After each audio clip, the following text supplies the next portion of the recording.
ప్రభునందు మరణాత మేల్కొలుపు అనే టీవీ కార్యక్రమానికి విచ్చేసిన మీ అందరికీ ప్రభు అయిన యేసుక్రీస్తు నామమున వందనాలు. దేవుడు మిమ్మలను దీవించును గాక. మరి సమయంలో దైవ సాన్నిధికి కూడి వచ్చిన మీతో కూడా ఈ లేఖనాలని పంచుకుంటూ ఉన్నప్పుడు ఎంతో సంతోషంగా ఉంది. మరి ఈరోజు దేవుని యొక్క మందిరమును గూర్చి మరి కొన్ని విషయాలు మనం ధ్యానం చేస్తాము.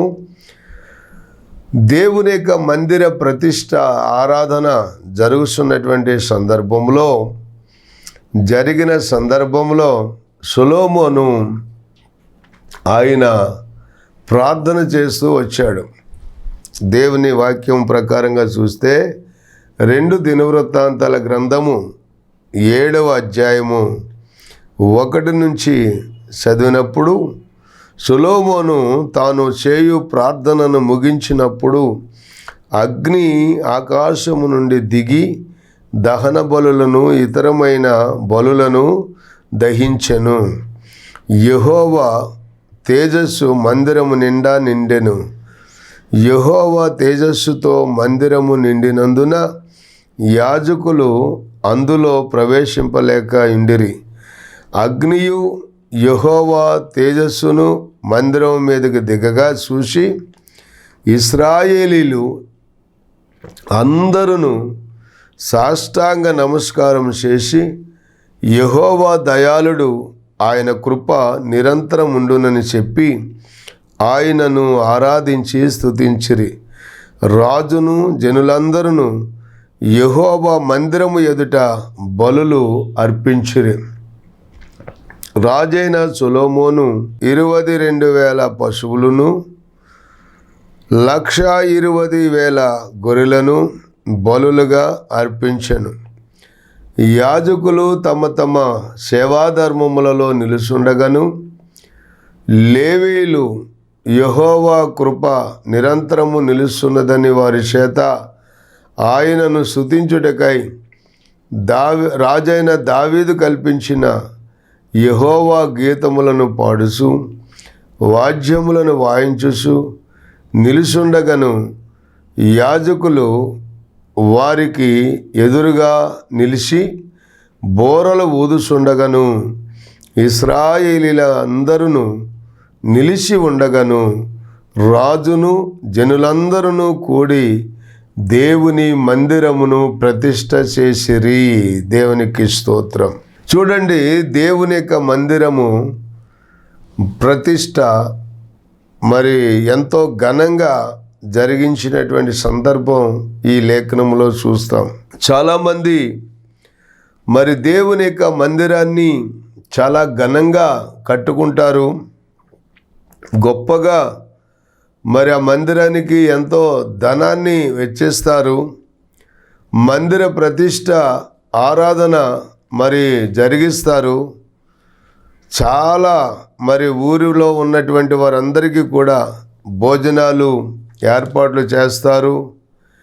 ఇవన్నీ కూడా మరి చాలా బాగా దీవెనకరంగా చేస్తారు. కానీ ఆ మందిర ప్రతిష్ట ఆరాధన అయిన తదనంతరము బాధ్యతగా ఆ దేవుని మందిరములోనికి వచ్చి దేవునిని ఆరాధించేటువంటి ప్రజలు చాలా తక్కువగా ఉంటారు. మందిరం కట్టడానికి స్థలాన్ని సిద్ధం చేసుకుంటారు, స్థలం కొంటారు, చాలా డబ్బులు వెలచెల్లించి స్థలం కొంటారు, మందిరానికి చాలా లక్షల రూపాయలు పెట్టి మందిరం కట్టుకుంటారు. మరి ఆ మందిర ప్రతిష్ట ఆరాధన అయిన తదనంతరం మరి దేవుని యొక్క మందిరానికి వచ్చి దేవుని మందిరములో మరి ఆత్మతోనూ సత్యముతోనూ దేవునిని ఆరాధించుకునేటువంటి మరి ప్రజలు, విశ్వాసులు చాలామంది తర్వాత తగ్గిపోతూ వస్తారు. అందుకనే ఇక్కడ మనం గమనిస్తే నెహెమ్యా గ్రంథములో మరి ఇశ్రాయేలు ప్రజలు వారికి వారే చాలా తీర్మానాలు తీసుకున్నారు. నెహెమ్యా గ్రంథము 10వ అధ్యాయంలో మొదటి వచనంలో మనం చదివినప్పుడు, మేము ఒప్పుకొని చెప్పిన దానిని బట్టి ఒక స్థిరమైన నిబంధన చేసుకొని వ్రాయించుకొనగా మా ప్రధానులను లేవీలను యాజకులను దానికి ముద్రలు వేసిరి. దేవునికి స్తోత్రం.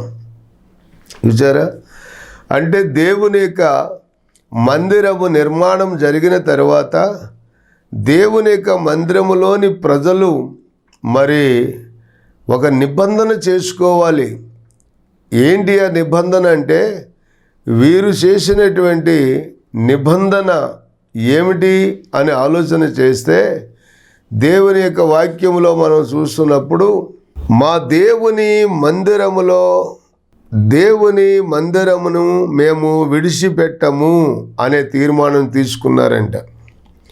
39వ వచనంలో మా దేవుని మందిరమును మేము విడిచిపెట్టము, చివరి భాగంలో ఉంది ఆ మాట.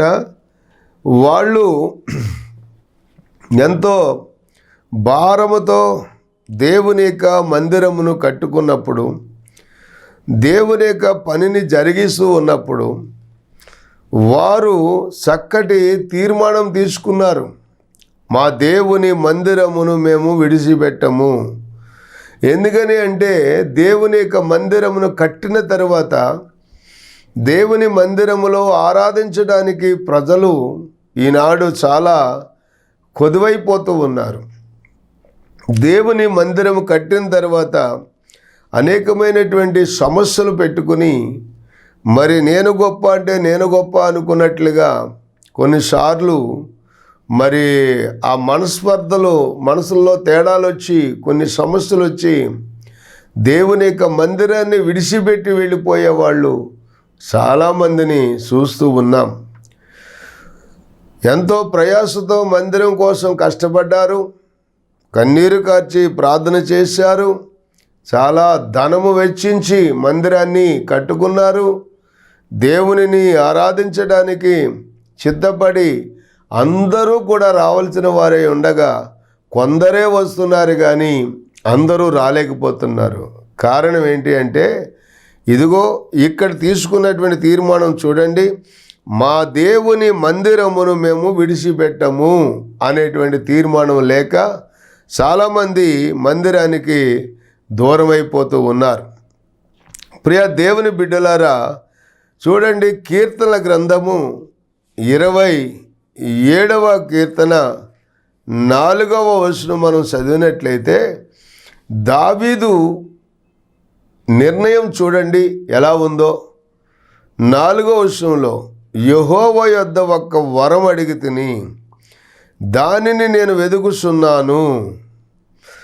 ఏంటి ఆ వరం అంటే, యెహోవా ప్రసన్నతను చూచుటకును ఆయన ఆలయములో ధ్యానించుటకును నా జీవిత కాలమంతయు నేను యెహోవా మందిరములో నివసింపగోరుచున్నాను అన్నాడు. దేవునికి మహిమ కలుగునుగాక. చూసారా, దావీదు యొక్క తీర్మానం ఏంటి అంటే, నేను దేవుని యొద్ద ఒక వరం అడుగుతున్నాను. ఏంటి ఆ వరం అంటే, దేవుని యొక్క యెహోవా ప్రసన్నత చూచుటకు, మందిరములో దేవుని ప్రసన్నతను చూచుటకు, ఆయన ఆలయములో ఆయనను ధ్యానించుటకు నా జీవిత కాలమంతయు నేను యెహోవా మందిరములో నివసింపగోరుచున్నాను. అది గొప్ప వరం. చాలామంది మానేయటానికి గల కారణం ఏంటంటే, చాలామంది మందిరం పనంతా చేసి మందిరం అంతా కట్టుకుని మందిర ప్రతిష్ఠ ఆరాధనకి బలులు అర్పించేసి మేకపోతులు వేసి లేకపోతే రకరకాలుగా మరి భోజనాలు, ఊరంతా భోజనాలు పెట్టి మందిర ప్రతిష్ఠ ఆరాధన జరిగిన ఆ నెలలోనే మరలా ప్రార్థనకు రావడం మానేసేసి నిర్లక్ష్య వైఖరి కనపరచడానికి గల కారణం ఏంటి అంటే, దేవుని మందిరములో దేవుని యొక్క సన్నిధిలో ఆయన ప్రసన్నతను చూడటానికి, ఆయన ఆలయములో ధ్యానించడానికి, ఆయన మందిరములో జీవిత కాలమంతా గడపాలి.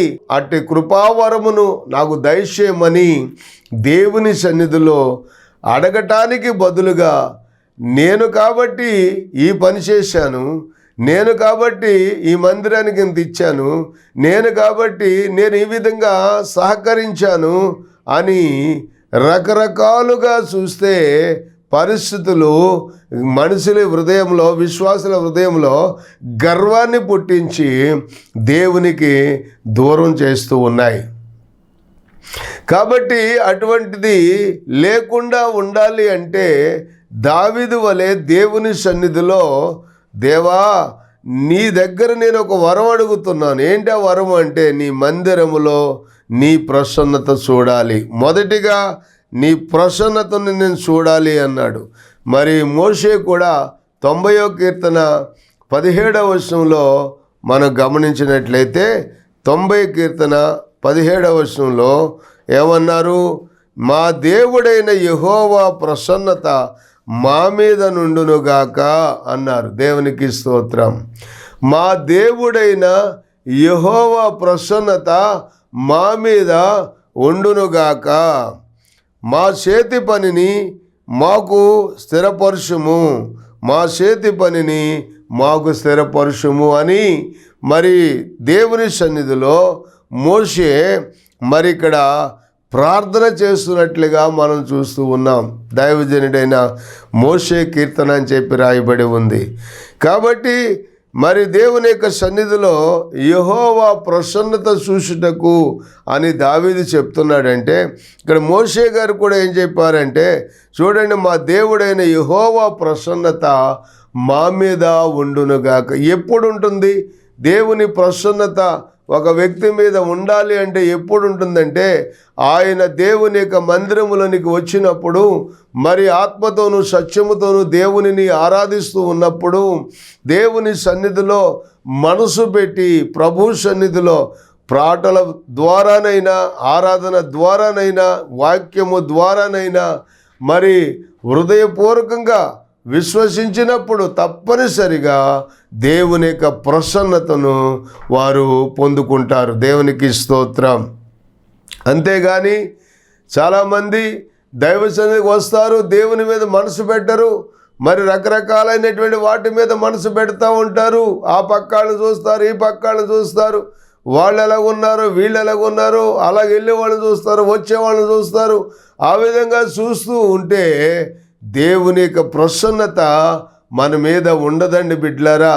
దేవుని యొక్క ప్రసన్నత మన మీద ఉండాలి అంటే మన మనస్సు, మన ఆత్మ, ఆలోచన, తలంపులన్నీ కూడా దేవుని యొక్క సన్నిధిలో దేవుని మీద, దేవుని వాక్యం మీద మనం ఉంచినప్పుడే యెహోవా ప్రసన్నతను మనం చూడగలుగుతామన్నమాట. రెండవదిగా మనం గమనించినట్లయితే ఆయన ఆలయములో ధ్యానించుటకు అని చెప్పి మరి వరం అడుగుతున్నాడంటే దావీదు.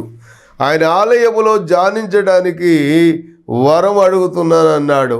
మరి 18వ కీర్తన 6వ వచనంలో మనం చదివినప్పుడు, నా శ్రమలో నేను యెహోవాకు మొరపెట్టితిని, నా దేవునికి ప్రార్థన చేసి తిని, ఆయన తన ఆలయములో ఆలకించి నా ప్రార్థన అంగీకరించెను, నా మొర ఆయన సన్నిధిని చేరి ఆయన చెవులు జొచ్చెను అనేటువంటి ఆయా ప్రార్థన దావీదు చేస్తూ ఉన్నాడు.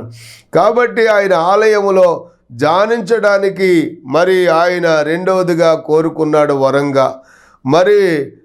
మరలా తర్వాత మాటను మనం చూస్తే, మరి కీర్తన గ్రంథము 65వ కీర్తన 4వ వచనం మనం చదివితే అక్కడేమనుందంటే, నీ ఆవరణములో నివసించున్నట్లు నీవు ఏర్పరచుకొని చేర్చుకునేవాడు ధన్యుడు, నీ పరిశుద్ధాలయము చేత, నీ మందిరములోని మేలు చేత మేము తృప్తి పొందుతున్నాము అని. నీ ఆవరణములలో నివసించున్నట్లు నీవు ఏర్పరచుకొని చేర్చుకునేవాడు ధన్యుడు, నీ పరిశుద్ధాలయము చేత, నీ మందిరములోని మేలు చేత మేము తృప్తి పొందుతున్నాము. దేవుని మందిరములోనికి వచ్చిన ప్రతి ఒక్కరూ కూడా తృప్తి పొందుతారు. మొదట ఆయన ఆవరణములలో నివసించినట్లుగా దేవుడు ఏర్పరచుకొని చేర్చుకున్న మనుషుడు ధన్యుడు. చాలామంది దేవుని మందిరములోనికి రావడానికి నిర్లక్ష్యం చేస్తూ ఉన్నారే. మరి అయితే ఇక్కడ దేవుడు చేర్చుకున్న నరుడు ధన్యుడని చెప్పి రాయబడి ఉంది. యెహోవా తమకు దేవుడుగా గల జనులు ధన్యులు అని చెప్పి రాయబడి ఉంది. కాబట్టి దేవుని సన్నిధిలోనికి వెళ్ళటం అనేది దేవుడిచ్చినటువంటి గొప్ప భాగ్యము, గొప్ప వరం అని చెప్పి భావించి దేవుని సన్నిధిలోనికి ఎవరైతే వస్తారో వారు దేవుని యొక్క వరమును పొందినటువంటి వారిగా మరి ఉన్నారు అని మనం గమనించాలి. వచ్చినటువంటి వారు కూడా దేవుని యొక్క సన్నిధిలో మరి దేవుని యొక్క మాటలు వినటానికి శ్రద్ధ పెట్టాలి. చాలామంది దేవుని సన్నిధికి వస్తారు కానీ దేవుని వాక్యాన్ని వినటానికి మనసు లేని వారిగా ఉంటారు. ఇక్కడ 119వ కీర్తన 56వ వచనం మనం చదివితే అక్కడ గమనించండి, నీ ఉపదేశమును అనుసరించి నడుచుకొనుచున్నాను, ఇదే నాకు వరముగా దయచేయబడి ఉన్నదన్నాడు. దేవునికి స్తోత్రం. గమనించారా? నీ ఉపదేశమును అనుసరించి నడుచుకొనుచున్నాను, ఇదే నాకు వరముగా దయచేయబడింది. దేవుని యొక్క ఉపదేశమును వినటం ఒక ఎత్తు అయితే, విని దాన్ని అనుసరించి నడుచుకోవటం మరొక వరం అన్నమాట. అందుకనే దేవుని సన్నిధిలో నీ ఉపదేశమును అనుసరించి నడుచుకొనుచున్నాను, ఇదే నాకు వరముగా దయచేయబడింది అన్నాడు. కనుకనే ప్రియ దేవుని బిడ్డలారా, దేవుని సన్నిధిలో దావీదు కోరుకున్నట్లుగా ఆ వరాన్ని కోరుకుని దేవుని సన్నిధిలో జీవించేవారుగా ఉంటే మన జీవితాలు ఎంతైనా గొప్ప ధన్యకరంగా ఉంటాయి. మరి అట్టి కృపను దేవుడు మనకు అనుగ్రహించునుగాక. మరి చూడండి, లూకా సువార్త 2వ అధ్యాయము 36వ వచనం దగ్గర నుంచి మనం చదివితే, మరియు ఆషేరు గోత్రికురాలును పెనుయేలు కుమార్తెయునైన హన్నాను ఒక ప్రవక్త్రి ఉండెను. ఆమె కన్యత్వం మొదలుకొని 7 ఏండ్లు పెనిమిటితో సంసారం చేసి బహుకాలము గడిచినదై 84 సంవత్సరములు విధవరాలై ఉండి దేవాలయమును విడువక ఉపవాస ప్రార్థనలతో రేయింబగళ్ళు దేవునికి సేవ చేసుండెను అని చెప్పి రాయబడి ఉంది.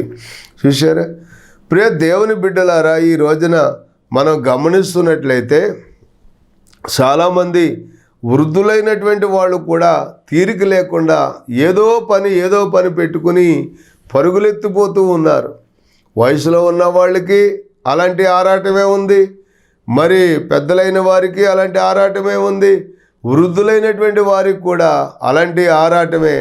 దేవుని సన్నిధిలో ఒక దినము గడపాలి, ప్రార్థన చేయాలి, నా కుటుంబం కొరకు, నా పిల్లల కొరకు దేవుని సన్నిధిలో కన్నీరు కార్చి ప్రార్థించాలనేటువంటి మనసు లేనటువంటి ప్రజలుగా ఉంటూ ఉన్నారు బిడ్డలారా. చూడండి, ఈమె 84 సంవత్సరాలు విధవరాలై ఉండి దేవాలయమునకు విడవక ఉపవాస ప్రార్థనలతో రేయింబగళ్ళు దేవునికి సేవ అంటే, దేవుని సేవ అంటే కేవలం మరి బైబిల్ పట్టుకుని మైకులు పట్టుకుని ప్రసంగాలు చేయటమే సేవ కాదండి. దేవుని సన్నిధిలో సేవ చేయడానికి చాలా రకరకాలైనటువంటి పరిచర్యలు ఉన్నాయి. ఉపవాసం ఉండి ప్రార్థన చేస్తూ ఆ ప్రార్థన ద్వారా మరి కుటుంబాలని కట్టేది కూడా గొప్ప సేవ, కుటుంబాలను కట్టుకునేది కూడా దేవుని సేవ, మరి అనేకమైన నూతన ఆత్మల్ని దేవుని సన్నిధికి నడిపించడం కూడా అది గొప్ప సేవ. మరి ఇంటింటి పరిచర్య, గృహ పరిచర్య చేసి దేవుని సన్నిధికి నూతన ఆత్మలు నడిపించడం కూడా అది గొప్ప దేవుని సేవ. చాలామందికి అది తెలియదు. సేవ అంటే పాస్టర్ గారు లేక పాస్టర్ అమ్మ గారు మరి బైబిల్ పెట్టుకుని దేవుని వాక్యాన్ని మైకట్టుకుని వేదిక మీద బోధించడం చేయటమే దేవుని సేవ అనుకుంటున్నారు. కానీ ఈ సహోదరి చూడండి, 84 సంవత్సరాలు దేవాలయమును విడువక మానక దేవుని యొక్క సన్నిధిలో ఆ విధంగానే ఉపవాస ప్రార్థనలతో దేవునికి సేవ చేస్తూ వచ్చిందని చెప్పి రాయబడి ఉంది. మరి నీ సేవ ఎలాంటిదై ఉంది సహోదరి, సహోదరుడా? నీవు ఎలాంటి సేవ చేస్తున్నావు? నాకు బైబిల్ ఇస్తే, నాకు ప్రసంగం ఇస్తే, నాకు మైక్ ఇస్తే ప్రసంగం చేయమంటే నేను సేవ చేస్తాను అని చెప్పి అనుకుంటున్నావా? అదే సేవ కాదు. ఉపవాస దీక్షలతో దేవుని సన్నిధిలో ప్రార్థన చేసి నశించిపోతున్న ఆత్మలను దేవుని సన్నిధిలో నడిపించడం కూడా గొప్ప సేవ. ఆ సేవను మరి ఎవరు కూడా మరి కాదనలేరు, తీసివేయలేరు.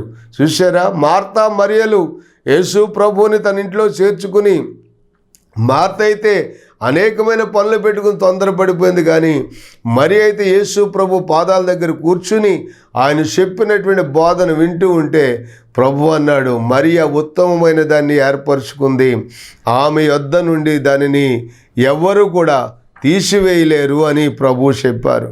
కనుక ప్రియమైన దేవుని బిడ్డలారా, దేవుని యొక్క సన్నిధానములో 84 సంవత్సరాలు విధవరాలుగా ఉండి ఆమె ఉపవాస ప్రార్థనలతో మరి దేవునికి సేవ చేస్తూ వచ్చింది.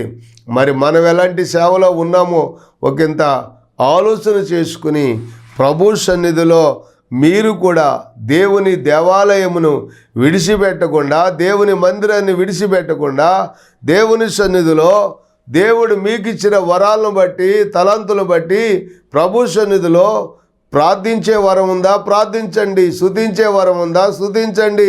వాక్యం చెప్పే వరం ఉందా, వాక్యం చెప్పండి. అనేకులను దేవుని నడిపించే వరం ఉందా, అనేకులు నడిపించండి. ఇది దేవుడు మీకు ఇచ్చినటువంటి గొప్ప పరిచర్య, మనకిచ్చిన గొప్ప పరిచర్య.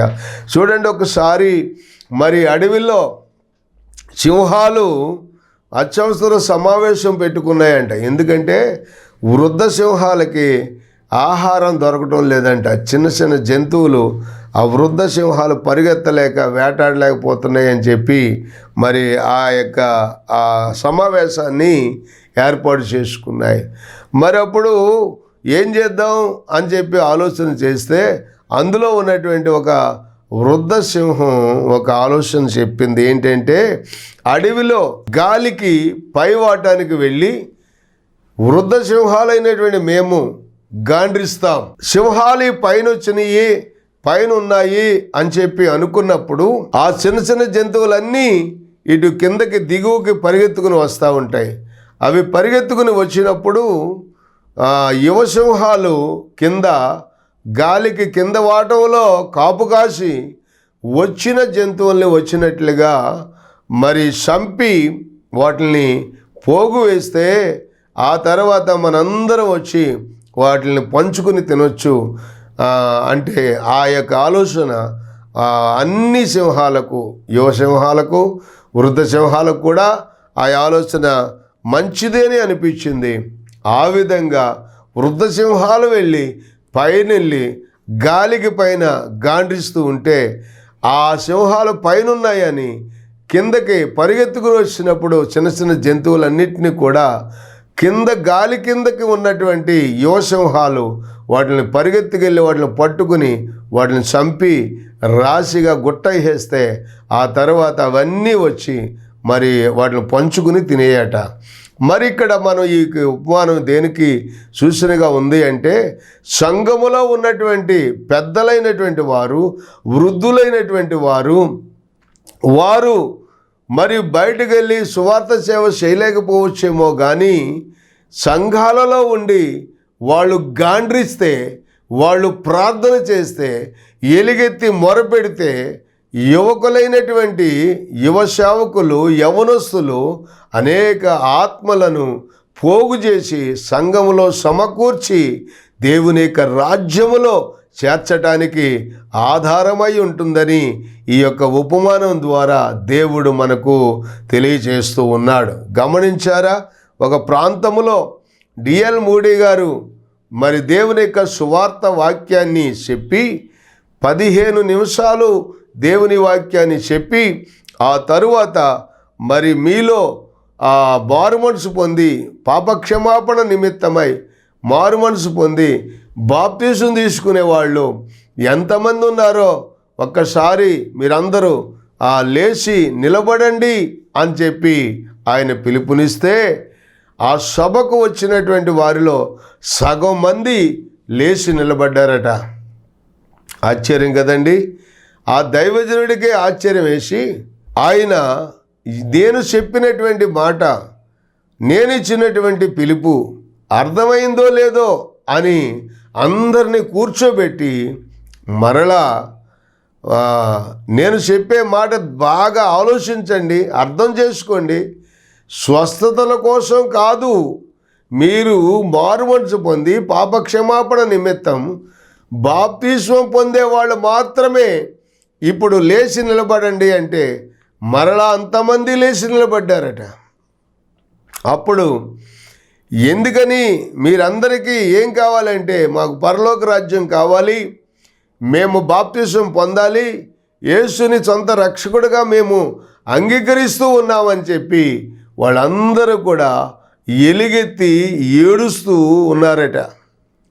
అప్పుడు వాళ్ళందరికీ తీసుకెళ్ళి బాప్తిసాలు ఇచ్చి తీసుకొచ్చిన తర్వాత మరి ఆ సంఘ కాపరి, స్థానిక సంఘ కాపరిని, ఇంత అద్భుతమైన కార్యం నేను ఎన్నడూ చూడలేదు, అసలు ఈ ప్రాంతంలో ఏం జరుగుతుంది అని ఆరా చేస్తే ఆ ప్రాంతంలో 3 సంవత్సరాల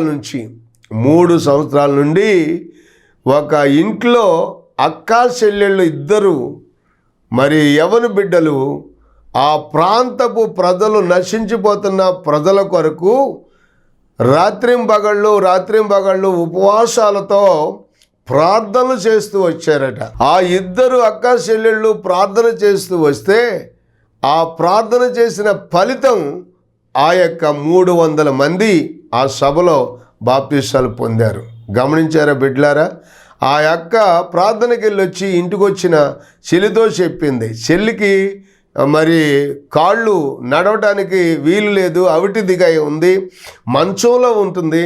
మంచంలో ఉన్నటువంటి చెల్లి అక్క కలిసి ఆ ప్రాంతంలో నశించిపోతున్నటువంటి ఆత్మల కొరకు ప్రార్థన చేస్తే 300 మంది డిఎల్ మూడీ గారు రావాలి, వాక్యం చెప్పాలి, ఈ ప్రాంత ప్రజలు మారుమనసు రావాలని రాత్రింపగళ్ళు ప్రార్థన చేసి కన్నీరు కారిస్తే 300 మందిని ఆత్మలు సంపాదించుకున్నారు అక్క చెల్లెళ్ళు.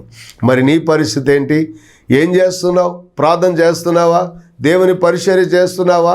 సువార్త చెప్తున్నావా? నశించి పోతున్న ఆత్మల పట్ల భారం కలిగి ఉన్నావా? ఈ రోజు నుంచి అయినా ఉపవాసం ఉండి ప్రార్థన చేసి నీ ప్రాంతపు ప్రజలను దేవుని కొరకు సంపాదించు. దేవుడు మిమ్మలను దీవించునుగాక. ప్రార్థన. తండ్రి, మీకు వందనాలు, స్తోత్రాలు ప్రభువా. ఇదిగో తండ్రి, దేవాలయమును విడువక ఉపవాస ప్రార్థనలతో ప్రార్థించి సేవ చేసిన అన్నా అనేటువంటి సహోదరిని జ్ఞాపకం చేసుకున్నాం. అలాగే ప్రభువా మీ స్తోత్రాలు అయ్యా. 3 సంవత్సరాలు ఉపవాస దీక్షలతో ప్రార్థన చేసి దైవజనుడు డిఎల్ మూడీ మా ప్రాంతానికి రావాలి, సువార్త ప్రకటించాలి, ఈ ప్రాంతంలో ఉన్న ఆత్మలు రక్షించబడాలని 3 సంవత్సరాలు ప్రార్థించిన అక్కా చెల్లెళ్ళు అయ్యా ప్రాంతపు ప్రజలందరినీ సంపాదించుకున్నట్లుగా ఈ వాక్యం వింటున్న ప్రజలలో నీ ఆత్మీయ మంటను పుట్టించి ఉపవాస ప్రార్థనలు చేసి అనేక మంది రక్షించుకునే భాగ్యం దయచేయండి. యేసు నామములో ప్రార్థిస్తున్నాం తండ్రి. ఆమెన్. వందనాలు.